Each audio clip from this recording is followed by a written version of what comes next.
A tradicional venda de bolos da escola, geralmente um evento simples, transformou-se num palco. Sarah, microfone na mão, voz alegre para os pais, comentou casualmente: Meu marido, Frank, o professor da escola, ainda acha que seu hobby de marcenaria paga as contas. Uma onda de risos educados se espalhou. Meu rosto corou. O calor subiu, sabendo exatamente o que ela queria dizer. Seu sorriso não chegava aos olhos. A garoa começara horas atrás, transformando a tarde de meados de outubro num cinza opaco. Frank estacionou seu velho Ford na entrada da garagem, o motor fazendo um ruído característico enquanto esfriava. A sacola de compras, pesada com leite, pão e as amêndoas com chocolate amargo, tão caras quanto Sarah gostava, parecia uma âncora em sua mão. Uma dor surda, uma pressão que ele não conseguia definir, se instalara em seu peito durante toda a manhã, talvez uma premonição, embora Frank não fosse dado a essas coisas.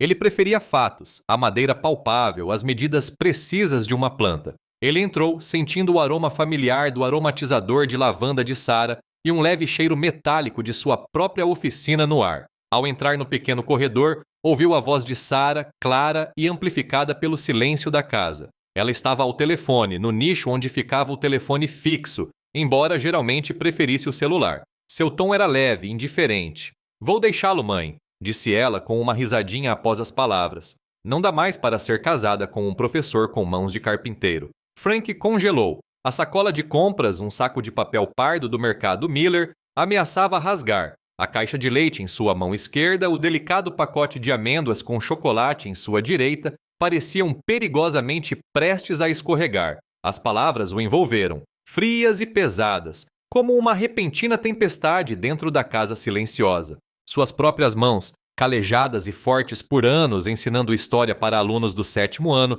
e uma vida inteira trabalhando com madeira, se fecharam instintivamente em torno das compras. Sarah continuou, alheia a tudo. Ele simplesmente não entende a visão.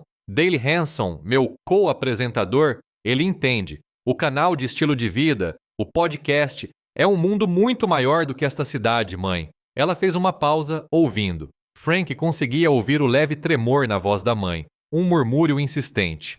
Ele foi só um degrau, querida. Não era material para marido para alguém como você. Sarah riu novamente. Um som sem calor. Enfim, já encontrei um apartamento para nós. Dale está ajudando com o depósito. Outra pausa. Depois um tom mais suave e íntimo. Contarei a Frank amanhã de manhã. Resolva tudo antes do fim da semana. O silêncio que se seguiu prolongou-se, tenso e tênue. Frank respirou fundo, sentindo o frio úmido da jaqueta como uma leve presença contra a pele. Caminhou devagar, deliberadamente, até a cozinha. Colocou a pesada sacola de compras sobre a bancada e, com cuidado, quase reverentemente, ergueu a caixa de leite e as amêndoas com chocolate, depositando-as sobre o balcão. A água que escorria da gola da jaqueta formava gotas no linóleo limpo. Saiu da cozinha de costas, seus movimentos precisos, quase silenciosos. Fechou a porta da frente sem um clique. Lá fora, a chuva engrossara. Ele contornou a casa, o cascalho rangendo sob suas botas, em direção à oficina isolada que construíra com as próprias mãos, viga por viga, meticulosamente, após a morte de seu avô Arthur. Lá dentro, o cheiro de serragem e óleo de linhaça oferecia um conforto familiar. Tirou o casaco molhado, pendurando-o num gancho perto da porta, e afundou na poltrona de mogno no canto, uma peça que levara meses para aperfeiçoar. A cadeira o aconchegou, a madeira polida suave sob suas mãos. Lá fora, as calhas que ele mesmo instalara zumbiam com a cascata constante da água da chuva, canalizando-a para longe da fundação. Ele observava os filetes de água escorrendo pelo vidro da janela. Não houve um súbito acesso de raiva, nenhuma vontade de gritar, de confrontar. Apenas um espaço frio e límpido se abrindo dentro dele, vasto e silencioso. Seu primeiro pensamento não foi de traição. Não exatamente. Foi em Arthur, seu avô, um homem de poucas palavras, mas de profunda sabedoria. A voz de Arthur, rouca e firme, parecia sussurrar no zumbido silencioso da oficina. Paciência, Frank. A jogada certa na hora certa. Observe, espere e então haja com decisão. Frank tinha 40 anos. Sentia o peso do legado de Arthur Miller, uma força silenciosa transmitida através das gerações. Sabia, com uma certeza inquietante, que o tempo de observar e esperar havia começado, e em breve Teria que provar se era realmente o herdeiro de Arthur. O cheiro de café fresco já preenchia a cozinha quando Sarah entrou, a pálida luz da manhã mal dissipando a penumbra de outubro. Ela vestia o roupão de seda que eu lhe dera no nosso 5º aniversário, um tom profundo de jade que sempre fazia sua pele parecer luminosa. Seu cabelo, geralmente impecável, ainda estava um pouco despenteado por causa do sono, um detalhe que notei sem comentar. Ela parou, um lampejo de surpresa cruzando seu rosto ao me ver já vestido para o trabalho, com uma caneca fumegante na mão. Eram 6:30. Bom dia, Sarah, eu disse com a voz plana e neutra. Quer um café? Ela caminhou até o balcão, seus movimentos ensaiados, graciosos. Olhou para o meu rosto, um olhar atento, como se procurasse algo. Ela sempre parecia impecável, mesmo logo ao acordar. Nunca houve um momento em que Sarah estivesse realmente desarrumada. Servi-lhe uma xícara escura e forte, exatamente como ela gostava. O vapor subiu, turvando momentaneamente o ar entre nós. Ela pegou a caneca, seus dedos roçando os meus, um contato casual, sem qualquer calor. Ela tomou com um gole lento e, em seguida, pousou a caneca sobre a bancada de granito. Frank, começou ela com a voz firme, precisamos conversar. Eu a observei, o vapor da minha caneca subindo pelo meu queixo. Sobre você me deixar? Seus olhos se arregalaram, a caneca a meio caminho dos lábios, suspensa no ar. Uma gota de café ameaçou derramar. A calma cuidadosamente construída em seu rosto se quebrou, ainda que por um instante. Ela não disse nada, apenas encarou. Cheguei em casa mais cedo ontem, continuei, com a voz calma. Ouvi você falando com sua mãe ao telefone. Ela não negou. Seus ombros, sob a seda cara, estavam eretos. Ela encontrou meu olhar, um lampejo de determinação endurecendo suas feições. Acho que devemos nos divorciar. As palavras pairaram na cozinha silenciosa, nítidas e definitivas. Assenti com a cabeça. Tomei outro gole de café. Concordo. Minha calma pareceu desestabilizá-la. Ela franziu a testa, uma leve linha aparecendo entre as sobrancelhas. Você concorda? A pergunta carregava algo que eu não consegui decifrar, talvez incredulidade. Sim, confirmei, pousando a caneca com um clique suave. Queremos coisas diferentes, Sarah. Não há motivo para prolongar isso. Ela se recuperou rapidamente, retomando sua compostura profissional. Acho que podemos manter uma relação amigável, sugeriu. Sem batalhas judiciais complicadas, sem espetáculo público, apenas uma separação discreta e amigável. Com certeza, eu disse. Você pode ficar com tudo. A casa, o carro, até o jogo de jantar da sua mãe. A última parte, sobre o jogo de jantar, pareceu uma pequena pedra caindo em um poço muito profundo. Era um jogo que a mãe dela sempre usava para nos lembrar, fazendo Sarah se lembrar da herança da família, enquanto a própria Sarah nunca tinha cozinhado uma refeição sequer com ele.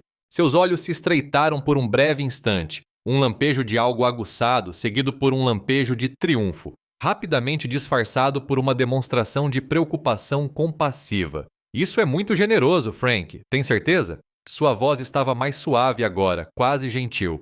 Tenho certeza, respondi terminando meu café. O calor amargo se instalou no meu estômago. Vou me mudar neste fim de semana. Vou ficar com meu irmão George por um tempo. Ela assentiu com a cabeça, uma onda de alívio percorrendo seu rosto, dissipando a tensão ao redor dos olhos. Meu advogado, Todd Jensen, pode preparar os documentos. Pode ser que tudo se resolva em um mês. Ela parecia quase ansiosa agora. O fim de um capítulo antigo já visível. O novo se abrindo. Perfeito, eu disse, pegando minhas chaves no gancho perto da porta. Me manda os detalhes por mensagem. Preciso ir para a escola. O velho Ford estaria me esperando. Ao chegar à porta, a voz dela me deteve. Frank, você está bem? Era uma pergunta estranha, dadas as circunstâncias, quase um pensamento tardio, um gesto. Virei-me e dei-lhe um sorriso pequeno, quase imperceptível. Serei, Sarah. Nós duas seremos. A confusão que se instalou em seu rosto, uma leve perplexidade diante da minha calma, foi a minha primeira satisfação genuína em muito tempo. Foi uma mudança sutil, uma vitória silenciosa. Saí para a manhã ainda úmida. A chuva recomeçou, um ruído leve e constante contra o asfalto enquanto eu dirigia em direção a Rochester East High. O tamborilar no para-brisa refletia meu humor. Senti uma estranha sensação de alívio, não de tragédia. O ar no carro estava fresco e limpo. Minha sala de aula, a 207, com sua tinta descascando e o leve cheiro de livros didáticos antigos, sempre fora meu santuário. Hoje parecia ainda mais. Ali, em meio aos mapas e ao pó de giz, eu era o Sr. Miller, não Frank Miller, o homem cujo casamento estava silenciosamente se desfazendo, corrigindo redações sobre o Tratado de Versalhes, suas cláusulas intrincadas e traições duradouras, esqueci-me momentaneamente das minhas próprias. O ritmo silencioso da caneta vermelha riscando as margens das redações era um conforto familiar. E Sr. Miller, o senhor está bem? Perguntou Clara Hansen, uma garota inteligente e de olhar atento, ao entregar seu trabalho após a aula. O senhor parece diferente. Levantei o olhar, encontrando o dela por cima da mesa gasta. Só um pouco cansada, Clara. Desconversei, oferecendo um sorriso pequeno e reconfortante. Foi uma semana longa. Gesticulei para a pilha de redações. Lembre-se, o impacto das reparações foi abrangente. Não se esqueça disso na próxima prova. Ela assentiu, ainda me olhando antes de se virar para sair. Lecionar me proporcionava um escudo, um papel a desempenhar que exigia toda a minha concentração, não deixando espaço para conflitos pessoais. Durante meu período livre, no refeitório dos funcionários, dei uma olhada no meu celular. 3 chamadas perdidas da Sarah. Uma mensagem de texto também. Escritório do Todd Jensen, quinta-feira às 15 às 15. Confirmar. A eficiência era quase admirável. Respondi. Confirmado. Limpo, rápido, resolvido. Exatamente como havíamos combinado. A quinta-feira chegou com um frio cortante de outono. O escritório de Todd Jensen ficava no centro da cidade, no 18º andar do prédio mais alto de Rochester. Era todo de vidro e cromo polido, projetado, imaginei, para impressionar e intimidar. A sala de espera tinha arte minimalista e uma vista da cidade que parecia fria e distante. Sarah já estava lá, impecavelmente vestida, bebendo água mineral. Ela me deu um sorriso tenso, quase profissional. Todd Jensen era um homem que parecia ter passado tempo demais em camas de bronzeamento artificial. Seu terno estava impecável. Seu aperto de mão firme, porém sem calor. Ele nos conduziu a uma sala de reuniões, cuja grande mesa brilhava sob luzes embutidas. Os papéis do divórcio estavam dispostos à nossa frente, uma pilha espessa de documentos jurídicos. Ele os folheou, explicando os pontos principais com uma facilidade prática. Eu deveria renunciar a todos os direitos sobre a casa, o veículo principal, o novo SUV de Sarah e nossa conta conjunta de poupança. Nenhuma pensão alimentícia foi solicitada nem oferecida. Frank, você confirma que concorda com esses termos? Perguntou Todd, recostando-se na cadeira e me observando atentamente. Confirmo, disse eu com a voz firme. E Sarah mantém sua conta de aposentadoria. Eu mantenho a minha. Todd assentiu com a cabeça. Naturalmente, embora, acrescentou com um sorriso condescendente nos lábios, a conta de um professor seja geralmente consideravelmente menor. Sarah se remexeu na cadeira, mas não disse nada. Agora, em relação aos ganhos futuros, continuou Todd. Sarah está prestes a ter algumas oportunidades de carreira empolgantes. Queremos ter a garantia de que vocês não reivindicarão nada sobre a renda futura ou os ganhos potenciais dela. Ele fez uma pausa, deixando as palavras pairarem no ar. Lutei contra um pequeno sorriso. O podcast do Dale deve ser bem promissor, então. Sarah enrijeceu, um leve rubor subindo ao seu pescoço. Entre outras oportunidades, sim, interrompeu Todd suavemente, acobertando-a. Então o senhor concorda, Sr. Miller?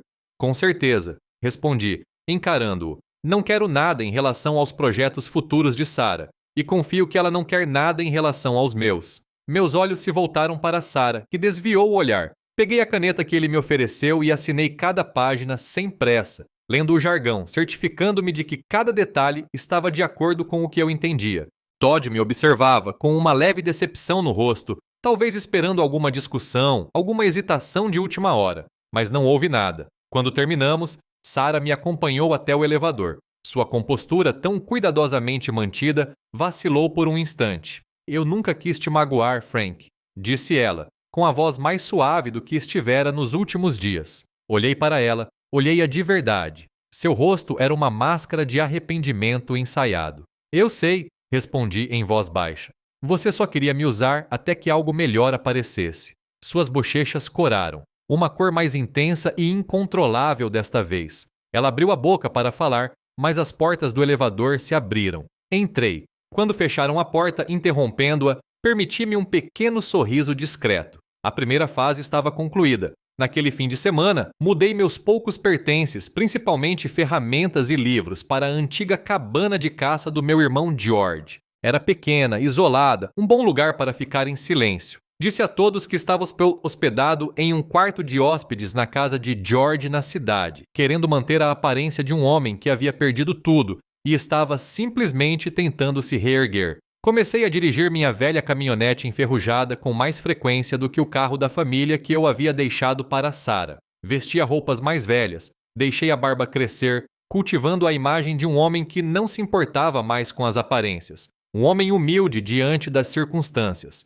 que pensassem o que quisessem. Numa manhã de sábado, depois de devolver alguns livros à biblioteca, encontrei-me no Miller's Diner, uma instituição local onde o café estava sempre quente e a conversa era baixa. Estava acomodado numa mesa perto do fundo, saboreando uma xícara de café preto quando Sarah entrou. Ela não estava sozinha. Dale Hanson, com o cabelo penteado para trás e um sorriso excessivamente confiante, estava com ela. Escolheram uma mesa perto da janela, aproveitando a fraca luz de inverno. Sarah estava radiante, um brilho de sucesso recente ao seu redor. Usava um casaco sob medida e um cachecol de aparência cara. Dale, com uma camisa de botões impecável, claramente apreciava a atenção que ela lhe atraía, seus gestos expansivos enquanto falava, ocasionalmente tocando seu braço. Eu os observava de longe, um observador silencioso, quase invisível. Minha barba, agora mais cheia, e minha camisa de flanela surrada completavam a persona de homem derrotado que eu havia cultivado. Ouvi trechos da conversa deles. Sarah falava animadamente sobre o podcast Midwest Modern Living e como a marca de estilo de vida deles estava ganhando força. Dale entrou na conversa mencionando o número de seguidores e as taxas de engajamento. Eles estavam construindo algo, e Sarah, em seu novo papel, parecia florescer sob os holofotes. Mais tarde naquela semana, comecei minha documentação. Todas as noites, depois de corrigir provas e antes de me recolher à cabana, dedicava horas à pesquisa. Mergulhei nos empreendimentos públicos de Sarah, em sua crescente presença nas redes sociais e nas conexões comerciais de Dale. Aprendi sobre a Midwest Modern Living, como era estruturada, seus investidores e o conteúdo que produzia. Tudo estava meticulosamente catalogado em uma pasta no meu antigo laptop, organizado com a mesma precisão que aplicava aos meus projetos de marcenaria. Minha pesquisa não se limitou apenas a eles. Estudei tendências de mercado, as nuances da lei de direitos autorais e a natureza volúvel e muitas vezes brutal do conteúdo viral. A internet era uma vasta biblioteca e eu era um aluno paciente e metódico. A cabana, com seu silêncio e o tic-tac constante de um relógio de parede, tornou-se meu centro de comando. Meu irmão, Clint, ligava de vez em quando com a voz carregada de preocupação. Frank, você precisa sair mais. O George diz que você fica trancado nessa cabana o tempo todo. Eu dava algumas palavras vagas de consolo, algo sobre precisar de um tempo sozinho, sobre me reencontrar depois do divórcio. Ele se preocupava, mas não insistia. Sabia que eu era teimoso. O ensino continuou sendo minha âncora. A rotina da sala de aula, o ritmo previsível das aulas e dos toques do sino ofereciam um consolo tranquilo. Meus alunos, alheios às correntes subterrâneas da minha vida pessoal, me mantinham com os pés no chão. Ocasionalmente, um colega solidário mencionava a crescente fama de Sarah, ou uma aluna curiosa como Clara perguntava se eu ainda falava com ela. Eu dava uma resposta educada e evasiva, sempre mantendo a imagem de um homem que aceitava graciosamente suas novas circunstâncias. Ao observar a narrativa pública de Sarah e Dale, comecei a notar inconsistências sutis. O jeito como Dale sempre conduzia a conversa de volta para si mesmo quando elogiava Sarah.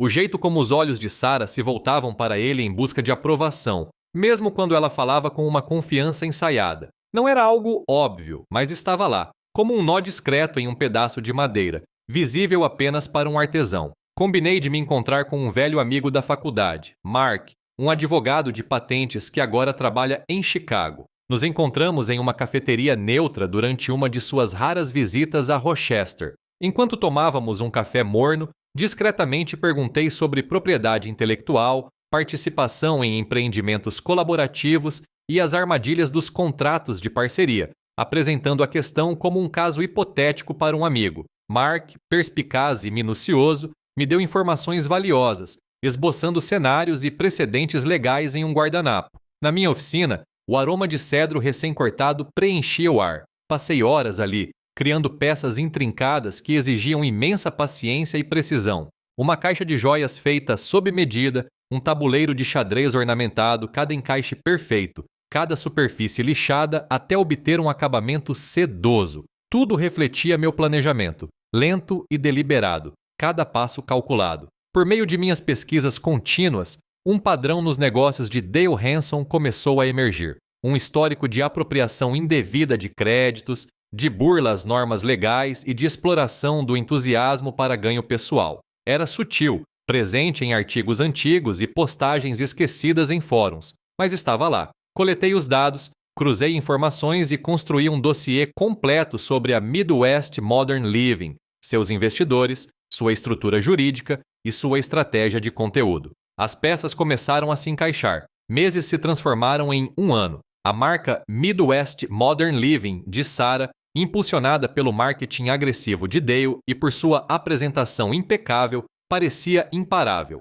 Revistas regionais a apresentavam, seu rosto radiante estampado nas páginas brilhantes. Ela chegou a ter um segmento em um programa matinal local, demonstrando uma decoração de mesa rústica chique para o Dia de Ação de Graças. De longe, tudo parecia um sucesso absoluto, mas eu estava observando. As rachaduras começaram a aparecer, sutis a princípio. Comentários abaixo das postagens de Sarah nas redes sociais, geralmente soterrados por elogios, ocasionalmente surgiam. Dale é muito insistente, ou Dale não deixa mais Sarah falar. Percebi que o nome de Dale, antes secundário, estava se tornando mais proeminente na identidade visual da empresa, frequentemente aparecendo em primeiro lugar ou em uma fonte maior. A parceria, ao que parecia, estava se tornando o show de Dale. Comecei a ver Sarah pela cidade com mais frequência, no supermercado ou buscando comida para a viagem. O brilho radiante que ela ostentava após o divórcio havia desaparecido.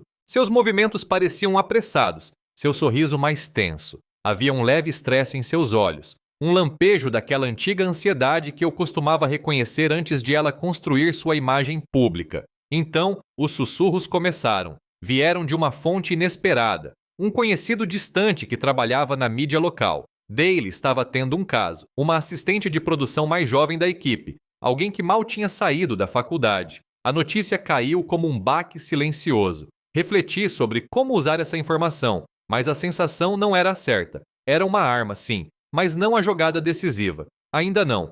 Observe, espere. A voz de Arthur ecoou na minha mente, firme e paciente. Continuei a interpretar o papel do ex-marido simples e em recuperação. Minha barba cresceu, minhas roupas permaneceram práticas e surradas. Falava baixo quando encontrava conhecidos em comum, demonstrando apenas um leve interesse e simpatia pelo sucesso contínuo de Sarah. Meu comportamento cauteloso garantia que Sarah não suspeitasse das minhas verdadeiras intenções. Ela viu o que esperava ver, um homem diminuído. Os rumores começaram a circular. Colegas, vizinhos e até mesmo alguns pais na escola começaram a mencionar as dificuldades financeiras da Midwest Modern Living, apesar do sucesso aparente da empresa. Eles estão se expandindo tão rápido, dizia alguém. Deve estar custando uma fortuna. Os gastos de Dale, no entanto, pareciam estar aumentando. Um carro esportivo novo, jantares cada vez mais luxuosos, um guarda-roupa de grife. Enquanto isso, as despesas da empresa,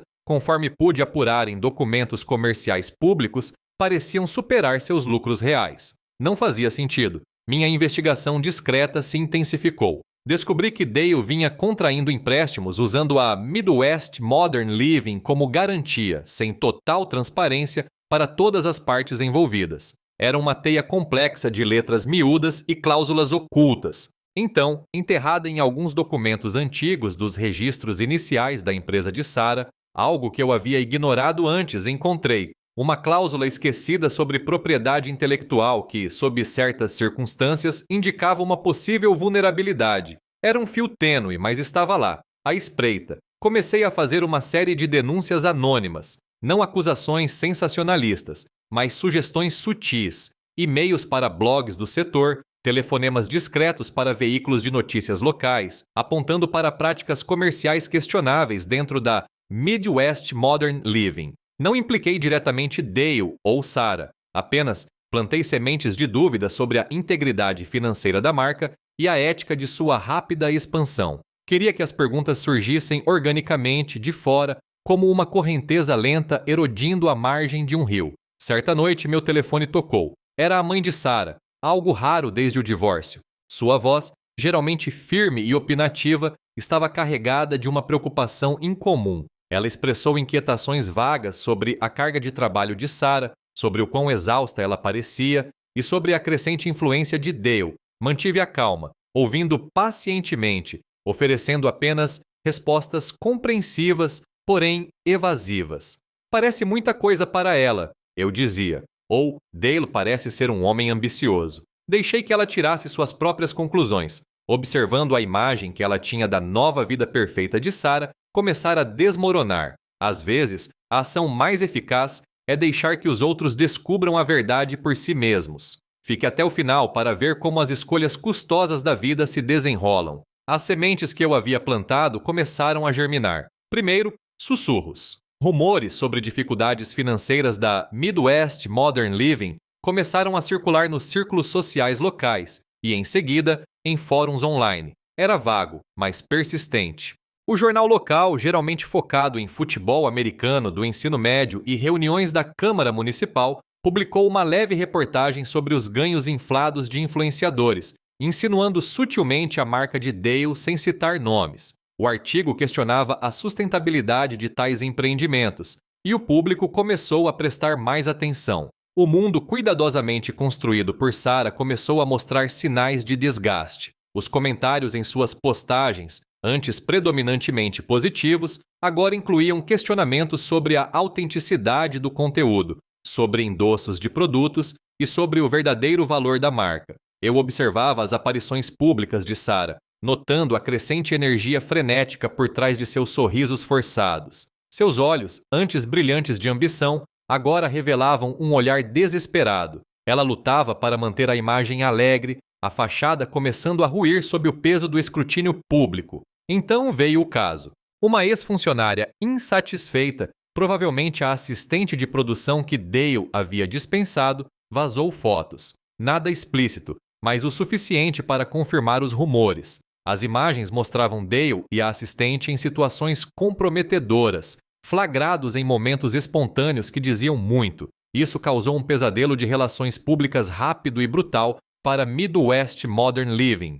A imagem cuidadosamente construída de um estilo de vida saudável do meio-oeste foi destruída. Os investidores, já nervosos com os rumores financeiros, reagiram rapidamente. Os fundos foram retirados e auditorias exigidas. As reuniões, segundo ouvi da minha rede de contatos, tornaram-se tensas e frequentes. Dale, encurralado, reagiu com fúria. Tentou culpar Sarah pelo desastre de relações públicas, por não ter sido vigilante o suficiente, por permitir os vazamentos. As discussões, antes privadas, tornaram-se públicas, registradas por celulares e reproduzidas nas redes sociais.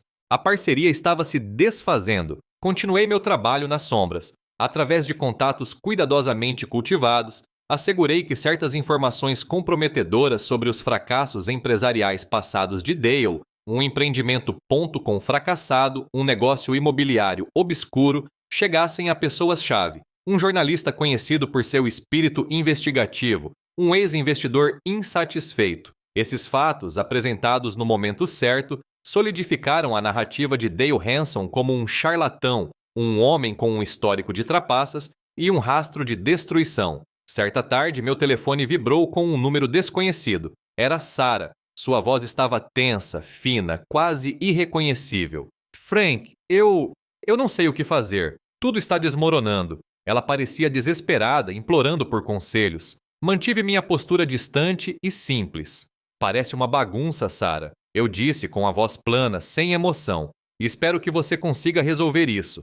Ofereci clichês genéricos e inúteis, sem lhe dar nada de concreto, apenas refletindo o vazio que ela havia me transmitido. A mãe de Sarah, agora cada vez mais agitada, também entrou em contato comigo novamente. Ela tentou controlar os danos, ligando para contatos, fazendo declarações públicas, mas suas intervenções desajeitadas só pioraram as coisas, chamando ainda mais atenção para a crise crescente. Eu ouvi, concordei com a cabeça, mas não ofereci nenhuma solução. Entretanto, assegurei-me de que documentos legais específicos destacando sutilmente a fraude de Dale e as nuances do roubo de propriedade intelectual chegassem aos responsáveis. Um pacote anônimo enviado ao Registro Comercial do Estado. Uma dica para um blogueiro jurídico. A cláusula esquecida dos registros comerciais iniciais de Sarah, a vulnerabilidade que eu havia descoberto, agora tinha um caminho à luz.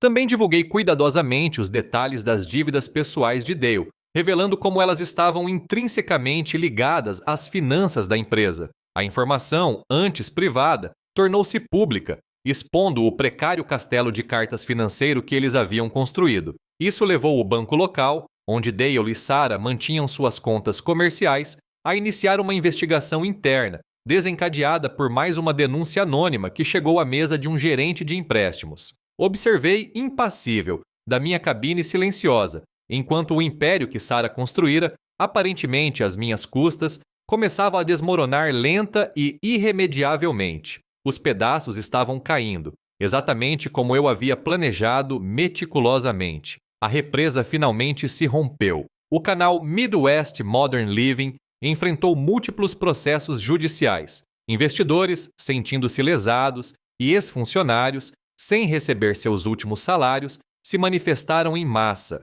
O canal de estilo de vida de Sarah, antes seu orgulho e alegria, foi cancelado sem cerimônia. Suas contas nas redes sociais, que antes ostentavam centenas de milhares de seguidores, perderam assinantes, deixando um deserto digital de comentários raivosos e métricas vazias. Dale Hanson, fiel à sua natureza, provou ser um rato abandonando um navio afundando. Ele abandonou Sarah, levando o pouco dinheiro que conseguiu salvar do negócio em ruínas e fugindo da cidade. Ele se foi, deixando Sarah para enfrentar os destroços sozinha. Ela ficou com dívidas exorbitantes, a reputação arruinada e a dolorosa constatação de que, devido ao contrato de sociedade que assinara tão descuidadamente, era legalmente responsável pelas ações fraudulentas de Dale. Ela buscou desesperadamente aconselhamento jurídico, mas os advogados que procurou, os mesmos que antes a cortejavam com promessas de proteção de propriedade intelectual e expansão da marca,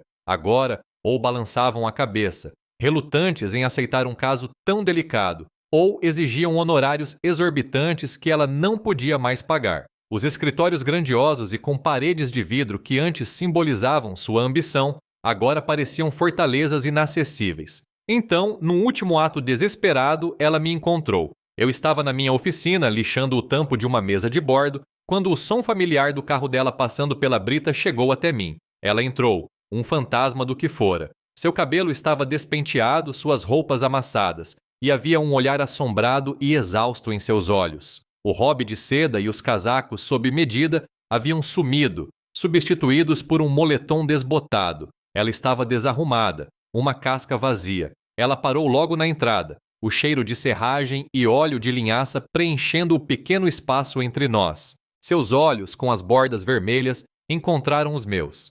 Você sabia, não sabia? Acusou ela, a voz embargada, quase um sussurro. Você sabia o tempo todo. Larguei a lixa, limpei as mãos num pano e olhei para ela. O ato havia terminado. Meu rosto estava calmo, sereno. A Arthur sempre dizia, comecei, com a voz firme, observe, espere e então haja com decisão. Elaborei o plano meticuloso, não com malícia, mas com uma precisão factual e discreta. Falei das denúncias anônimas, dos documentos estrategicamente vazados, das perguntas cuidadosamente elaboradas que levaram às investigações. Expliquei como orquestrei o fluxo de informações, garantindo a queda de Dale e, por extensão, sua cumplicidade. Você queria mais, Sarah, eu disse, com as palavras calmas, porém firmes. Você conseguiu. Tudo. Ela ouviu atentamente, o rosto empalidecendo à medida que cada peça do quebra-cabeça se encaixava. A magnitude da minha vingança calculada, o desmantelamento silencioso e implacável de sua nova vida a deixou atônita. As palavras que sua mãe havia dito sobre mim, sobre minhas mãos de carpinteiro e meu salário de professor, sobre eu não ser material para marido, agora pareciam brutalmente, horrivelmente equivocadas. Ela havia me descartado como insignificante, pequeno. Ela estava errada. Por favor, Frank, ela implorou, a voz agora rouca de desespero. Me ajude. Existe alguma saída? Seus olhos suplicavam, procurando pelo homem que ela conhecera, o homem que teria resolvido qualquer coisa. Balancei a cabeça, meu olhar inabalável. Você fez suas escolhas, Issara. Peguei o bloco de lixa novamente, o som suave e áspero preenchendo o silêncio. Você queria liberdade, tanto financeira quanto social. É assim que ela se parece. Ela ficou ali, parada por um longo momento, lágrimas escorrendo pelo rosto, os últimos vestígios de seu orgulho se desfazendo.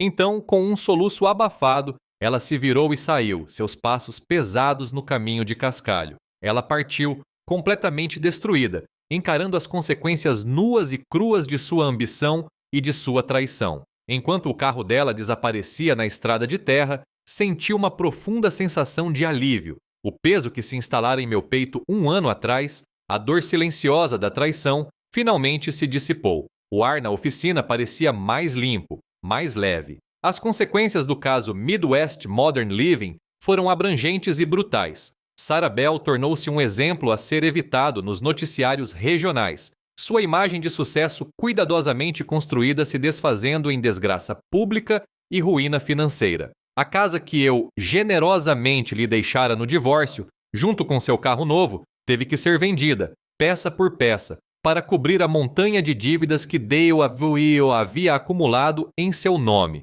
A casa, outrora vibrante e símbolo de sua ambição, permaneceu vazia por semanas antes de finalmente ser vendida por uma fração de seu valor. Ela era vista cada vez menos pela cidade, os sussurros e olhares desviados se tornando insuportáveis. Por fim, ela partiu, uma partida silenciosa, incapaz de encarar os ecos de seu fracasso espetacular que se agarravam a cada esquina. Dale Hanson, fiel ao seu padrão passado, foi preso alguns meses depois em um motel nos arredores de Des Moines, Iowa, enfrentando uma série de acusações de fraude e peculato. A notícia, um pequeno artigo nas páginas finais do jornal local, era concisa e factual, um contraste gritante com as reportagens de revista de luxo que ele e Sarah costumavam desfrutar. Seu fim ignominioso foi uma conclusão apropriada, ainda que pouco espetacular, para seu plano de engano meticulosamente arquitetado. Com a tempestade passada, retomei minha vida tranquila.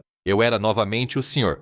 Miller, o respeitado professor de história da Rochester East High. A sala de aula, outrora um refúgio da minha turbulência pessoal, agora simplesmente me parecia um lar. A rotina familiar, os rostos ansiosos dos alunos, as intermináveis discussões sobre tratados e revoluções ofereciam uma paz reconfortante. Meu tempo, antes consumido pela observação e planejamento, agora estava sendo redirecionado. Investi em projetos comunitários locais, pequenas iniciativas para ajudar a revitalizar a praça da cidade, ou criei um fundo de bolsas de estudo para alunos que desejam seguir carreiras técnicas. Meus recursos inesperados, as economias que eu havia cuidadosamente mantido, encontraram um propósito genuíno, contribuindo para o tecido da comunidade que eu chamava de lar. Construí uma vida nova e mais simples, livre da pretensão e das complexidades corrosivas do meu antigo casamento, centrada em esforços tangíveis e conexões honestas. Naquele ano, na formatura, Clara Hansen, sempre perspicaz, me encontrou após a cerimônia. Sr. Miller, disse ela, com um sorriso radiante, obrigada por tudo. O senhor me ensinou muito, não apenas sobre história. Havia um olhar perspicaz em seus olhos, uma sensação de que ela, mais do que a maioria, pressentia que havia mais em mim do que aparentava. Apenas assenti com a cabeça, com um pequeno sorriso genuíno no rosto. Algumas semanas depois, numa manhã clara de outono, dirigi até o antigo cemitério nos arredores da cidade. Parei junto ao túmulo de Arthur, a lápide de granito desgastada por anos de sol e neve do meio-oeste. Foi um momento de reflexão silenciosa, e uma profunda sensação de justiça me invadiu. O verdadeiro legado, percebi, não era riqueza, poder ou a fama passageira de uma marca de estilo de vida. Era integridade, força silenciosa e a paciência para perseverar. Era fazer a coisa certa, da maneira certa, na hora certa. Encontrei minha paz na oficina, o aroma da madeira e do óleo um conforto constante. Criei peças para moradores locais, uma cadeira de balanço robusta para uma mãe recente, uma lareira finamente esculpida para um velho fazendeiro, o conserto de um querido armário antigo. Minhas mãos de carpinteiro, antes motivo de desprezo por Sara, finalmente foram apreciadas e valorizadas pelo trabalho honesto que realizavam. Ocasionalmente, notícias sobre Sara chegavam aos poucos pela pequena cidade. Um avistamento em uma cidade distante, a menção de um novo empreendimento fracassado. Ela continuava sendo um exemplo de advertência, um fantasma da ambição do passado. Eu não guardava amargura, nenhum ressentimento persistente, apenas uma compreensão silenciosa do preço pago e do preço cobrado. O balanço estava fechado. Lentamente, com cuidado, iniciei um novo relacionamento, com alguém que valorizava a autenticidade, a força silenciosa e a beleza simples de um momento compartilhado. Alguém que reconhecia o valor do trabalho honesto e da firmeza. Encontrei uma conexão genuína, um desabrochar suave após a tempestade. Abracei os valores autênticos do meio-oeste que sempre conheci, a dignidade serena de uma vida bem vivida. Com isso, confirmei que eu realmente era o herdeiro do meu avô Arthur. O silêncio na cabana após a partida de Sara era absoluto. As partículas de poeira dançavam na fresta de luz solar que filtrava pela janela, alheias ao drama que acabara de se desenrolar. Sara, outrora tão vibrante e segura de si, havia se reduzido a uma figura destroçada, consumida por sua própria ambição e pelas consequências previsíveis de suas escolhas. Ela se considerava astuta, mas sua visão era estreita demais, seu julgamento obscurecido pelo que ela queria ver. Dale Hanson, o charmoso oportunista, enfrentaria a fria realidade do sistema judiciário, seus grandes planos se desfazendo em tempo na prisão. Sara, com sua reputação arruinada e dívidas esmagadoras, desapareceria, uma nota de rodapé esquecida no mundo agitado que ela tentara desesperadamente conquistar. Meu caminho estava livre. Eu ainda era o Sr. Miller, o professor de história, um homem cujas mãos conheciam o trabalho honesto da madeira e as lições pacientes do passado. A vindicação não foi um triunfo estrondoso, mas uma satisfação tranquila e profunda. As palavras de Arthur provaram-se verdadeiras. Paciência, vigilância, ação decisiva, essas eram as verdadeiras ferramentas do legado. Minha vida, agora desimpedida e genuína, recomeçou, construída sobre o alicerce sólido da integridade.